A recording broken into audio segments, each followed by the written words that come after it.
आमे जेतेबेले विधानसभा आरंभ हैला सेही दिनटू ए चाषी मानकर इश्यू विधानसभा रे आमे बारंबार उपस्थापन करिथिलु किंतु जो मंडी रे चाषी भाई मानकर धान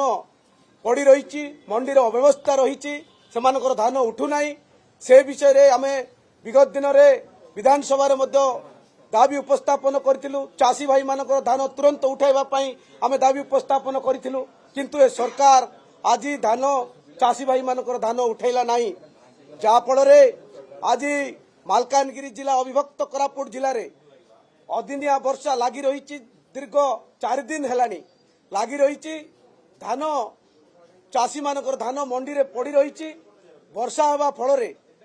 धान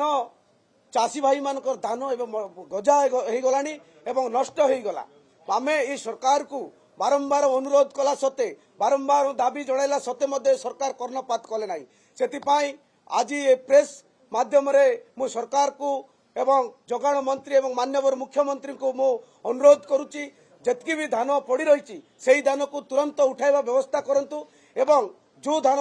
ये जो अदनिया वर्षा रे नष्ट होईची मु विधानसभा रे मध्य क्वेश्चन करथिली दाबी उपस्थापन करथिली आउ विधानसभा में विरोधी दल हिसाब से आम दाबी उपस्थापन करूँ चाषी भाई मान धान उठाइबा ये सरकार कुंभकर्ण निद्रा रे सही चाषी मानकर कथा शुणुना ये सबु प्रकार व्यवस्था चली अदिनिया वर्षा रे मालकानगिरी जिला तथा आमर अविभक्त कोरापुट रे जो चाषी मानकर धान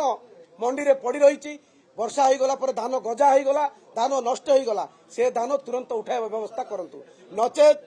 आगामी दिन में आसंता 25 तारीख दिन मु आपनकर प्रेस माध्यम रे मु कहूची ए सरकार को निद भांगी देबु सेठी मालकानगिरी जिला संपूर्ण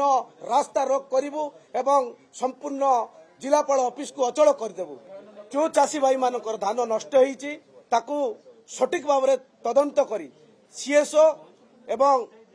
से दायित्व रे जो माने रही पदाधिकारी माने सेमानकु मु निवेदन करूची सेमानकर मंडी रे जो लोकंकर चाषी भाई मान धान पड़ी ताकू जो लोकंकर धान नष्ट होईची वर्षा रे नष्ट होला एवं गजा हो गला सेमानकु सठिक तदंत करी सेमानकर क्षतिपूरण देवार व्यवस्था करंतु नचेत आगामी आसंता 25 तारीख दिन संपूर्ण मालकानगिरी जिला बंद करिवु कांग्रेस पार्टी तरफरु एवं जिलापाल ऑफिस घेराव करिवु।